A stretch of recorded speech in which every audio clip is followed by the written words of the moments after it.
Hello and a warm welcome to the Open Treasury podcast, your go-to source for the latest news and analysis in corporate cash and treasury management. This show is brought to you by CTMfile.com and the Treasury News Network, where treasury professionals learn and share the information that matters most.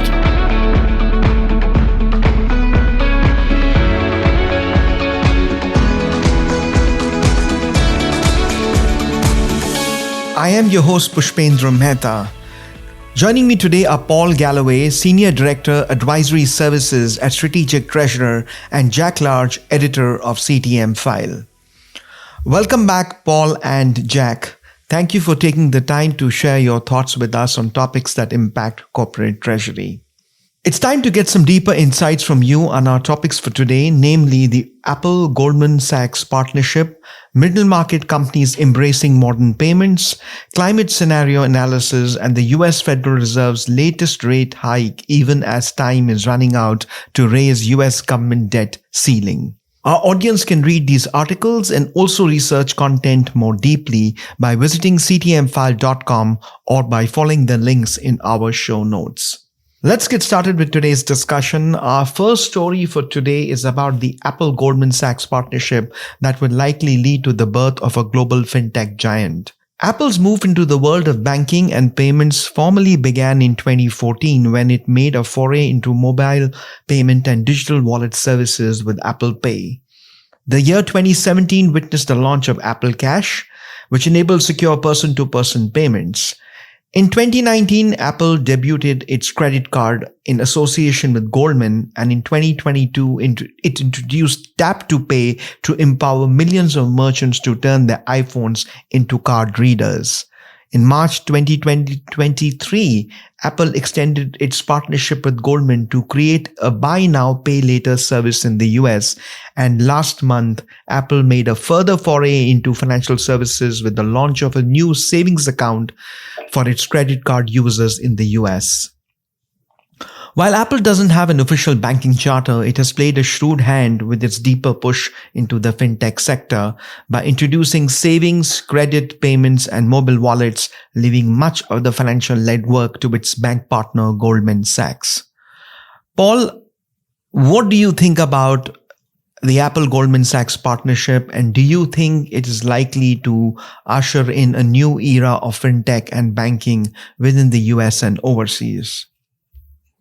Well, Push, when I think about this article, it's already here. I think this is just demonstrating that it's much more significant than what we probably have been focused on. You know, this idea of being able to provide banking services or financial services without being a bank. This is a great example of doing that. Apple will not be the only one doing this. They aren't the only one currently doing this today. But what makes this significant is the number of customers that Apple has today. They have an audience just in the US alone is over half the population carrying, some type of Apple product, mostly a phone, but there are other products that they're carrying. So it's a huge market for them. Goldman Sachs is looking at this is a great deal. What's interesting, though, is the enticement that they have on the front end of a real high yield savings account, 4.15%. Man, that's ginormous compared to anybody else. Why wouldn't you want to take advantage of that? You look at the first week, they had a billion in cash flows coming in, deposits. That's significant. It's not something that's small in scope or scale. This is really a big deal. I think we'll see others follow. I think you could see, like Google doing something on the Android side, or other pay services doing something similar, where they have captive audiences, meaning they have lots of customers today where they can provide or offer products like this, whether it's savings accounts or payment mechanisms or cards or other things that they can offer. This is just going to become more of the norm. It's also kind of opening the idea of, how do you regulate this? How do you control it? How do you allow this to happen, but make sure that banks aren't doing things outside the bounds of what they're limited to do. So they still have limits. There's still controls, but what's the limitation of controls on Apple? These are the things that I think people are going to start asking questions about. They're going to start focusing on these things because this is going to become more of the norm. It's here. It's not going away. I think we're going to see more opportunity to expand this type of financial services across platforms where there are huge target markets. So it's a smart step by Apple. I agree entirely that it's a smart step by Apple. It's also a smart step by Goldman Sachs, sticking to what they do and know, rather than trying to get into the interfacing world, which is what the iPhone really is about. It's about picking up on a relationship and then building the financial services underneath. Now, Apple is the biggest player by far here, but the significance for corporate treasurers is that they too have customers who they have effectively a wallet of some kind, a interactive interface with. Now, what I think is going to come out of this is not only are we going to see Apple doing this, but we're going to see companies, particularly in the supply chain area, doing the same thing, using the interface that they've got with their customers and adding financial services to it.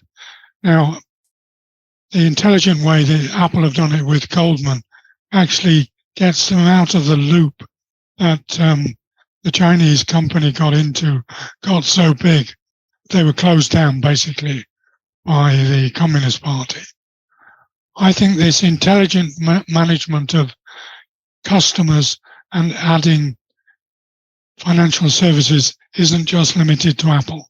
It's actually open to the large majority of corporates if they can manage it well. It requires a considerable skill. There's a huge opportunity here. Yeah, no doubt, Jack. It is a huge opportunity. It is definitely good for Goldman Sachs. I mean, it's a smart move on their part too, to partner with Apple.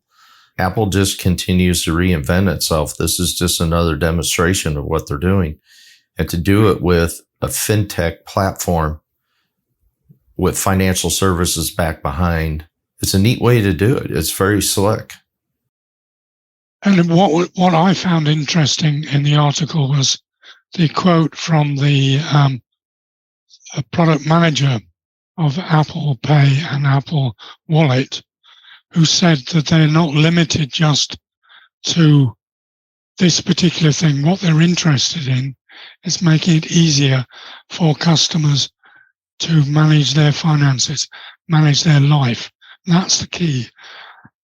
Apple are about helping people manage their lives, and they do it very well. And that's the skill they're bringing is now expanding. But the skill is exactly the same as it was when Steve Jobs first presented the recording device, the old, I can't remember the name of it, but they've been at this for a long time. They're way better than anybody else at it. In some respects, they're not reinventing things. They're using things that are out there, tools that are out there. What's interesting is later on in the article, they talk about the buy now, pay later. That's been around for a long time, right? Decades. All kinds of businesses have been doing that, but they're taking it to a fintech level. And so this is just, new offerings that are appealing to people, especially their audience that use the iPhone, the ability to transact, not across just, their savings account, but across all their applications with their cards, a card scanner right on the phone. I mean, that's great. That's good stuff.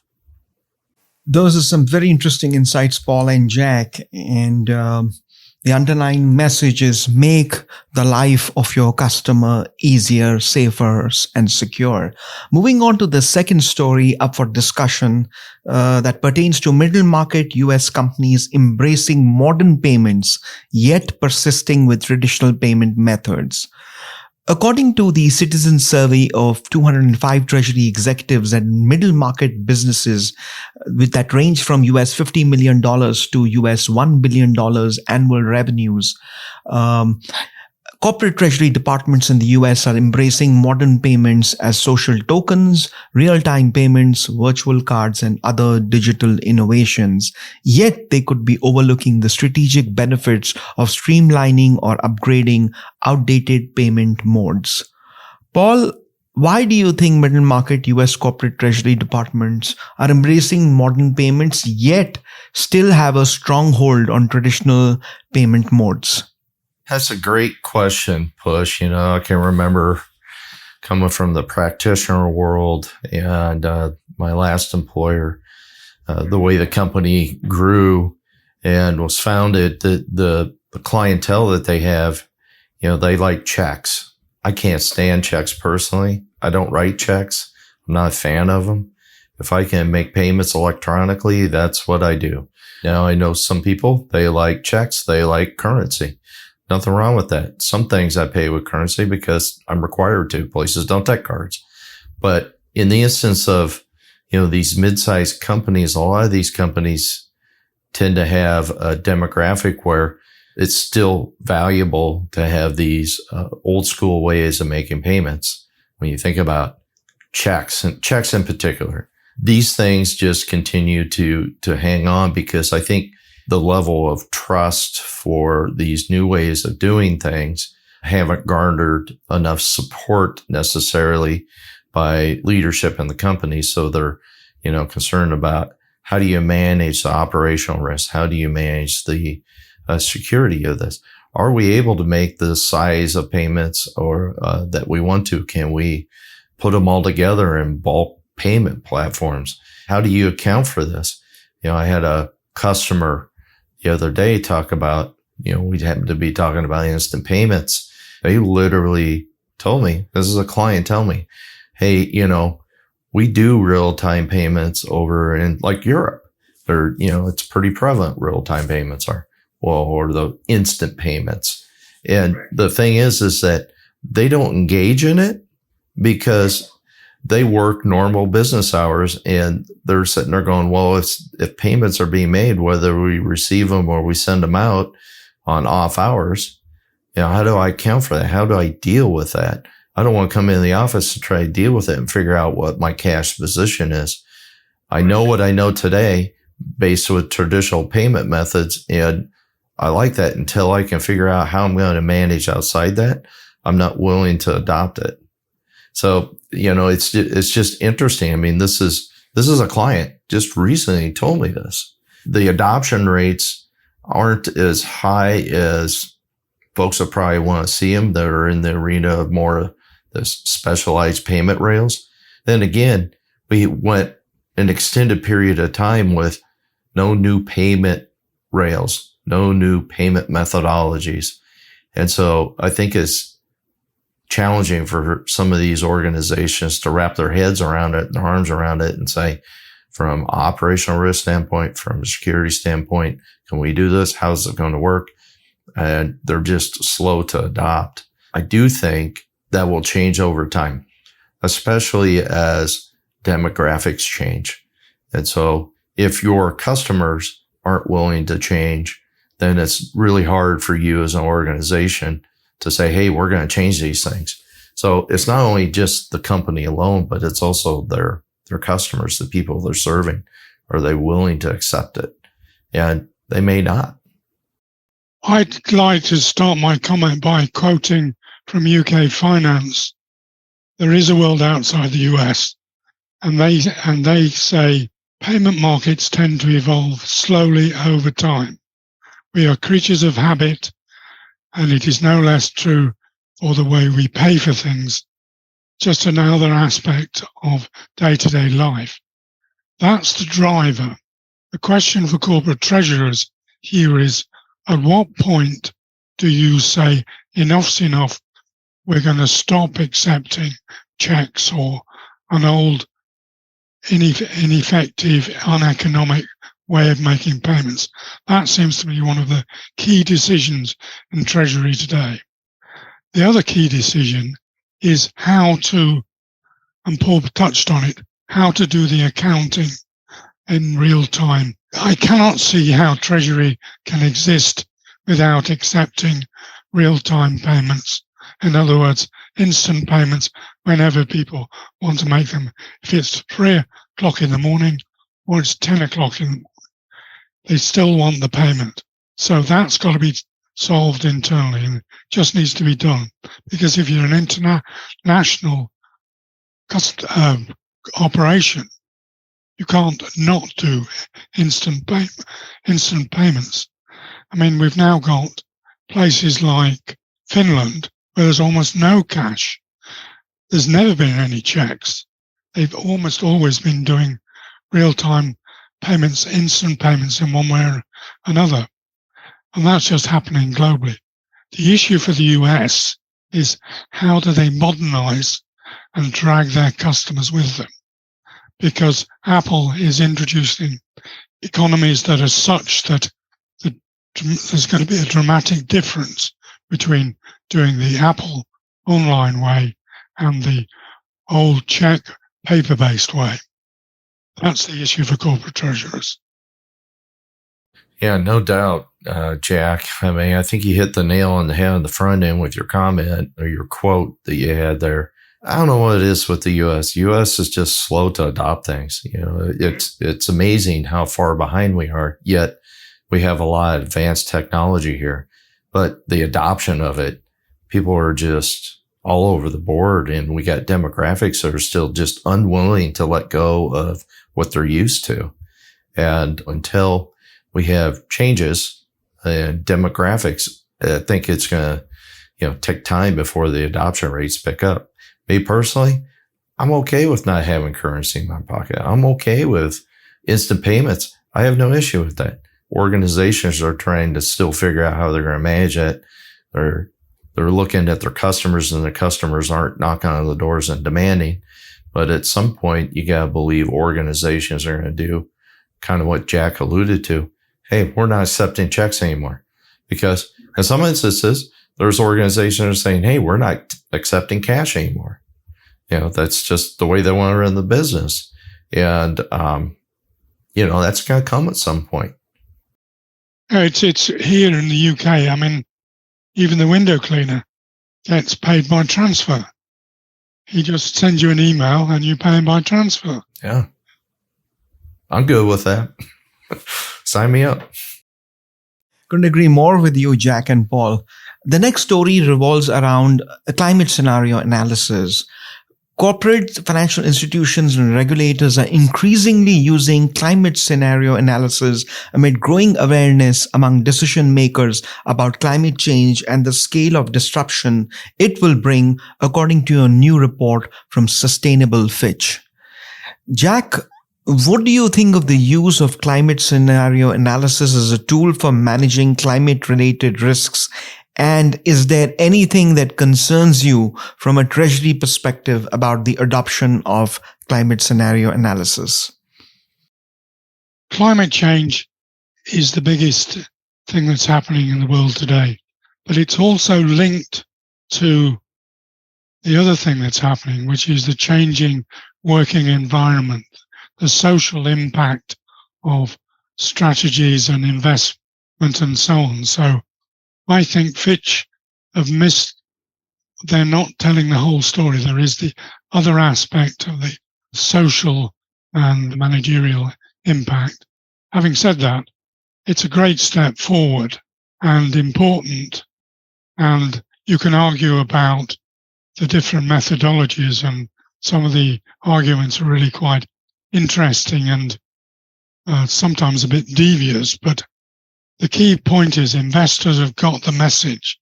Climate change impacts their investment, and that's inevitable. And the question for corporate treasurers is, how do you work out the impact on your company and manage the relationship with your investors, your suppliers, and so on.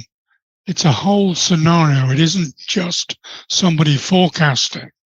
It's also the reaction to the forecast, which is in some ways even more critical. Yeah, I think, I think about scenario analysis because I've spent prior career doing this from an analyst perspective, understanding the sensitivities of key variables that influence outcomes. That's really key to doing an analysis. And it feels like some instances, we're still learning things about climate change and what's impacting it, positive or negative. We know that a small difference in the increase in global temperatures has a significant impact on what's going on in the environment. I feel like the data we have, perhaps, that small change just makes such a significant difference in what the outcome is that we still don't fully appreciate what the modeling is telling us. But when you're doing scenario analysis, being able to understand why a variable is key and understand what those changes mean, I think getting your arms wrapped around that is going to be really important. Do people that are executing the analysis itself have good controls and approaches in how they're doing the analysis itself? Well, I don't know, but it feels like the rigor and the approach to how people are doing the analysis, it feels like there needs to be some consistency in the approach. Perhaps the approaches aren't all that great, but what's interesting is that in some instances, we have organizations that do the analysis and they don't make reference back to it. And I don't quite understand that. If you're doing the analysis, why aren't you utilizing the outcome? Is it you don't trust what the outcome is telling you? Is it that the narrative you're trying to deliver is contrary to that? Does it align? How much does it align? Does it not align enough? Does it say something about your organization that you don't want it to say, perhaps? It's just kind of interesting that it doesn't have a prominent role in what's being communicated. And it feels like, to Jack's point, this is the biggest thing going on in the world. If it's the biggest thing going on in the world, the analysis should be reflected in what's being communicated. Yeah, I just like to add that Sustainable Fitch expects it to be several years before companies improve their use of scenarios. We haven't got years. We've got to do it in the next 12 months. We have to get a grip here. And my other point is that it's not just the scenarios of the environment. It's the working environment as well, which is just as critical. Yeah, Jack, one of the things that always keeps sitting in the back of my mind, you can have one group of countries that are very diligent about what they're doing with climate change. You can have other countries that are quasi-diligent and some that are not diligent at all. How do you get the entire world on the same page? Because it feels like not everybody's on the same page. That's critical, right? Because it's not a country specific thing. This is a global issue. So how do you manage a global issue and get everybody on the same page? I don't have an answer to that, but I think that's problematic as well. It's not helping when we don't have alignment across the board. Alignment means everybody's in agreement and everybody's taking the same action. There's no shortcuts. One optimistic thing I've observed over the last 3 or 4 years is that the Association of Corporate Treasurers in the UK had a climate change impact some 5 years ago, climate change impact on Treasury and so on. And that 5 years ago, it was a small room and only 30 people turned up. The next year, they got a much bigger room and that was overbooked. And the third year, it's mainstream conference topic and devoted an hour to it. So there is understanding from the Treasury point of view. Trouble is the investors are finding it more complicated to work out what the implications are for you. But I have to say, if your factory gets flooded and it's not going to get dry for 3 or 4 months, it draws your attention. Our next story is about the recent US Federal Reserve rate hike and the warning about the US debt ceiling. Last week, the Fed raised US interest rates by 0.25 percentage point in line with expectations and indicated that it may pause further increases, giving officials time to assess the fallout from recent bank failures, wait on the resolution of a political standoff over the US debt ceiling, and monitor the course of inflation. With the rate hikes and the time running out to raise US government debt ceiling from its current US $31.4 trillion limit, can you, Paul, suggest a measure that corporate treasury can adopt in the interim to contend with possible consequences of the current debt limit showdown if it occurs? If corporate treasurers haven't already done so, they don't have a lot of time to do this, but hopefully, corporate treasurers have been paying attention, which I believe they have. I don't know how you can be a corporate treasurer and not pay attention to Fed rate hikes, the banking crisis, and the debt ceiling. All three of these are, impactful and influential in terms of what's going on in the economy here in the U.S. Do I think that the government is going to fail to raise the debt ceiling? I don't think they will fail at that. I think there will be a negotiated terms and they'll come to resolution. Biden and McCarthy are meeting. They have a couple constituents with them. Those two have to come to agreement. So it's upon those two. Those are the two leaders that have to agree to, this is what we're going to do. So I believe that debt ceiling is going to be raised. I do. When you think about the consequences of failing to do that, what options are there? There are a couple options. One is 14th Amendment. The president utilizes the 14th Amendment to print money. Another option is that there is the ability to, I've heard about that there is this ability by the Treasury to execute on issuing a platinum coin, which provides 1.5 billion, I believe it is, or maybe it's a trillion. It's at least $1 trillion. I can't remember for sure, but I think it's $1 trillion platinum coin, which would offer some relief on a temporary basis. Do I think they're going to do that? Well, I don't, but it's one of those last kind of resort things that they could do. I think that's there as an emergency type item. So, as a corporate treasurer with rate hikes over the last year plus, we've had a lot of rate hikes. It's been very rapid. It's been significant. It's put tons of pressure on investment portfolios that hold bonds. It's put tons of pressure on organizations in terms of the ability to continue to operate at levels that they have in the past. Expenses have rose, cost of debt has risen, access to capital is starting to shrink.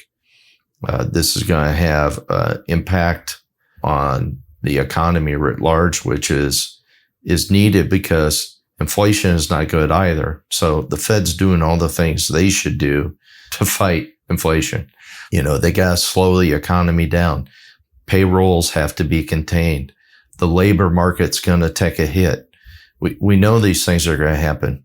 When we look at the metrics that the Fed continues to look at, it's backwards looking, right? Most of the data. It's data that they're looking at. It's happened in the past. These data points get adjusted over time. So they report today, but it can be adjusted a month, 2 months down the road. Say, oh, well, GDP was positive, but, we've gone back and we looked at GDP is actually negative. Are we in a recession? We're going to know down the road. I believe recession is high probability for the U.S. When I'm thinking as a corporate treasurer, and I know it's taken me a long time to get here, I should have already put in place facilities to fund operations.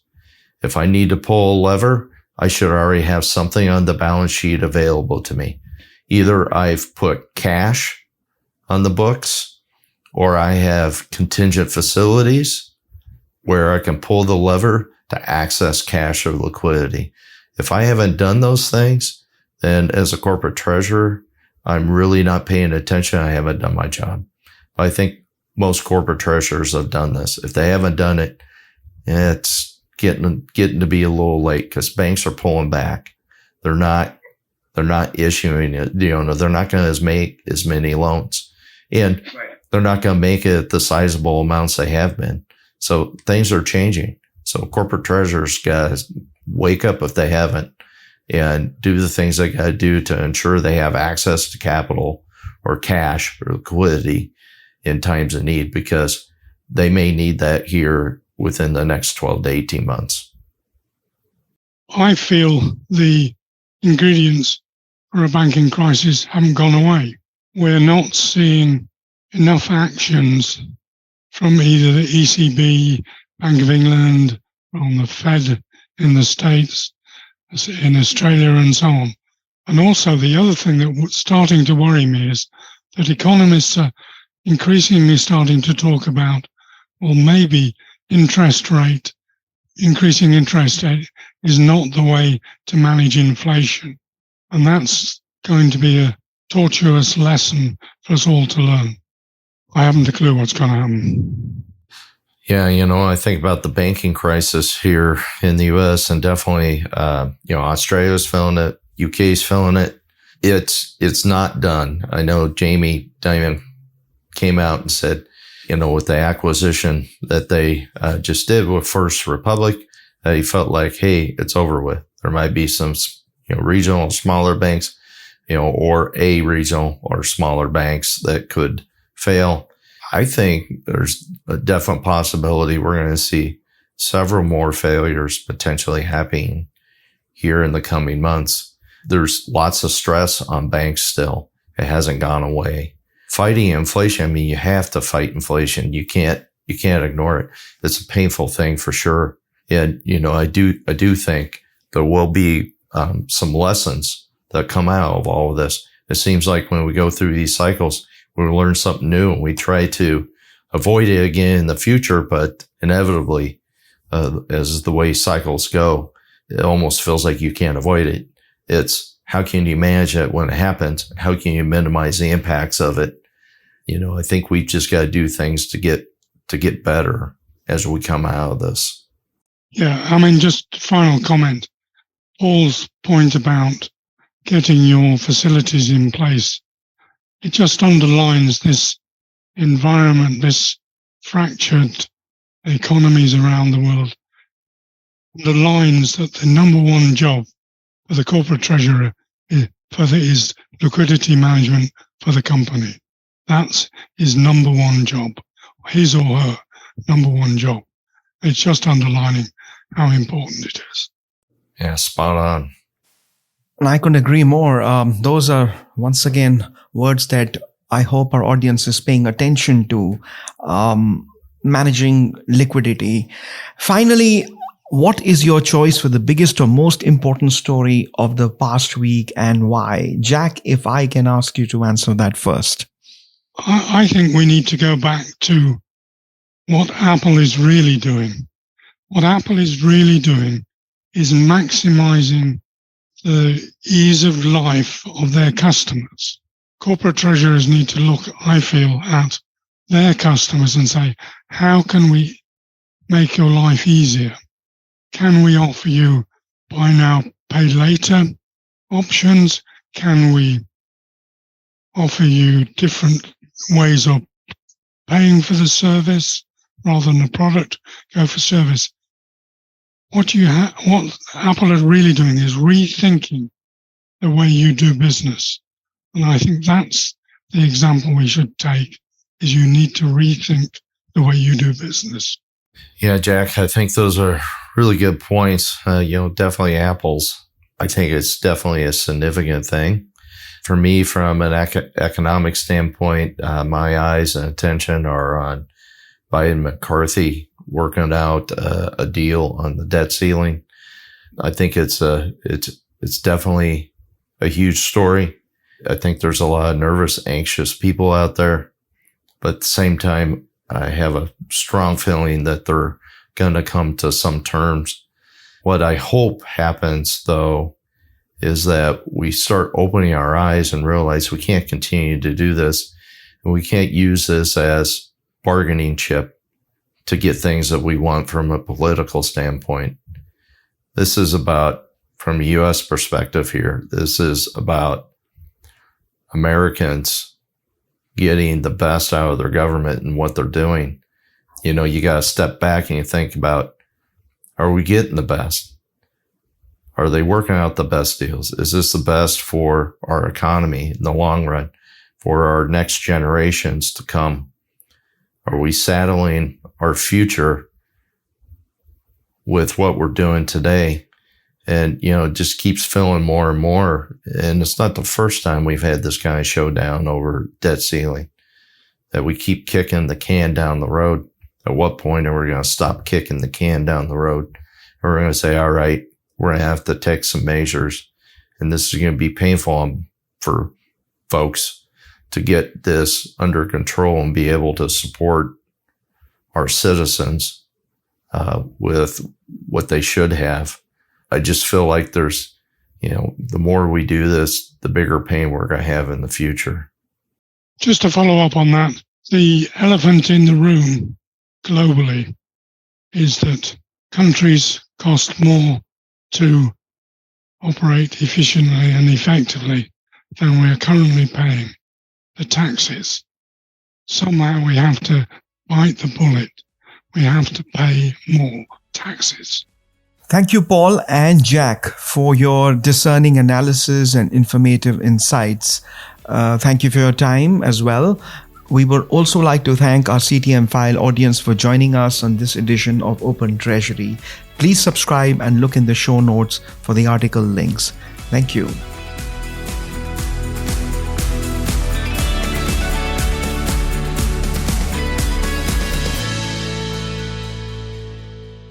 This podcast is provided for information purposes only, and statements made by CTMfile or guests on this podcast are not intended as legal, business, or consulting advice. For more information, visit ctmfile.com.